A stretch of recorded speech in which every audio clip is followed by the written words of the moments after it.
మీరు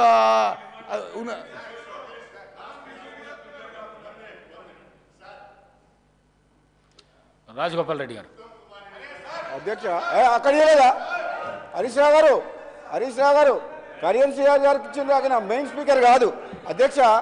నేను పదే పదే ఎందుకు అడుగుతున్నా అంటే నన్ను తర్వాత నేనే నెక్స్ట్ స్పీకర్ని, కానీ నేను గతంలో చెప్పినా మళ్ళీ చెప్తున్నా మళ్ళొకసారి.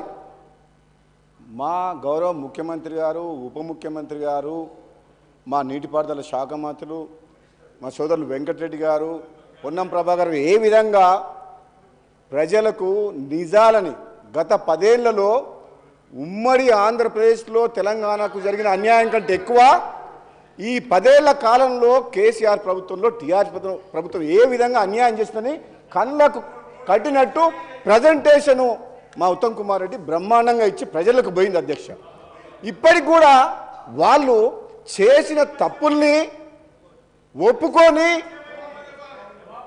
మా కుటుంబ దాహం కోసం, అధికార దాహం కోసం, అవినీతి కోసం ఆ వైఎస్ జగన్ తోటి ఒప్పందం కుదుర్చుకొని ఈ ఎంపీ సీట్లతోటి బీఆర్ఎస్ అనే పార్టీ పెట్టి ప్రధానమంత్రి కావాలి, నేను నా కొడుకుని ఇక్కడికి ముఖ్యమంత్రిని చేయాలని ఒక ఆలోచన, దుర్మార్గమైన ఆలోచనతోటి తెలంగాణ ప్రజలకు అన్యాయం చేసిన మాట వాస్తవం. ఈరోజు మా గౌరవ మంత్రివర్యులు మీకు క్లియర్గా చెప్పిండ్రు, మీకు దురాలోచన పుట్టింది, అధికారం పర్మనెంట్ మాదే, ఇంకెవరు రారు. మీరు ఏనాడైతే బీఆర్ఎస్ అని పార్టీ పెట్టి తెలంగాణ పదం తొలగించిండ్రో తెలంగాణ ప్రజలతో ఉన్న పేగుబంధం తెగిపోయింది, మీ పని కథం అయిపోయింది. ఎందుకు అధ్యక్ష ఏం మాటలది? నోటికి వచ్చినట్టు అబద్ధాలు ఆడుతున్నారు. నల్లగొండ జిల్లా గురించి పోరు సభ చేస్తారని వస్తున్నాడు. నల్లగొండ జిల్లాకు పోరు సభని ఈరోజు సభ పెట్టిండ్రు.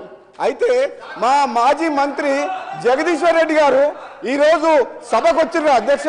సభకు వచ్చిన ఆయన సభకు జనాలను సమీకరిస్తేందుకు ఊరూరు పోయి బతిలాడుతున్న జనాలు రమ్మని. అరే నల్లగొండ జిల్లా ప్రజలు చంప చెల్లుమనేటట్టు మీకు సమాధానం చెప్పిండు. ఏమని చెప్పిండు? 11 అసెంబ్లీ స్థానాలను కాంగ్రెస్ పార్టీ అభ్యర్థులను గెలిపించి 12వ స్థానం కూడా సూర్యాపేట కూడా నైతిక విజయం మాదే. ఈ నల్లగొండ జిల్లా ప్రజలకు గత 10 ఏళ్ల కాలంలో మీ స్వార్థం కోసం అని చెప్పేసి కాంట్రాక్టులు కానీ కృష్ణా నీటి మీద ఆధారపడిన నల్లగొండ జిల్లాని అన్యాయం చేసినందుకు నల్లగొండ జిల్లా ప్రజలు మన తీర్పు ఇచ్చిండ్రు. వారందరూ బాధతో సమయంలో కాంగ్రెస్ పార్టీ ప్రభుత్వం వచ్చిన తర్వాత ఈరోజు తెలంగాణకు అన్యాయం ఏ విధంగా చేసిందని చెప్పి అన్ని ప్రజలకు చెప్తుంటే జీర్ణించుకోలేక ఈ హరీష్ రావు గారు అధ్యక్ష ఇంకొక మాట చెప్తా హరీష్ రావు గారి గురించి మళ్ళీ చెప్తా. మొన్న సభలో కూడా చెప్పిన, మళ్ళీ చెప్తున్నా, ఈయనకు మేనమాసాలు వచ్చింది అంటే కేసీఆర్ గారికి జుట్లకెళ్ళి వెళ్ళిండు, అబద్ధాలు అడుట్లా జుట్లకెళ్ళి వెళ్ళిండు, మావని మించిన అల్లుడు, నిజాల్ని అబద్ధాలు చేస్తుట్లా ప్రతి మాట అబద్ధమే అధ్యక్ష.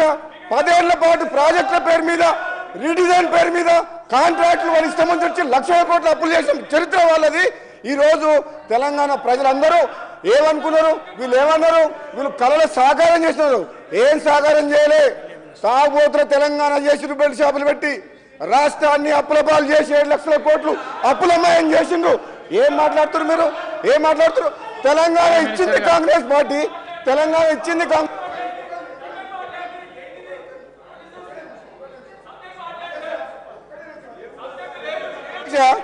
తెలంగాణ కోసం కొట్లాడింది ఎవరు అధ్యక్ష? తెలంగాణ మీ పార్లమెంట్ సభ్యులం, నేను పొన్నం ప్రభాకర్ గారు మేము పార్లమెంట్ సభ్యులం కొట్లాడి పార్లమెంట్లో బిల్లు పాస్ చేసి తెలంగాణ తీసుకొచ్చినాం.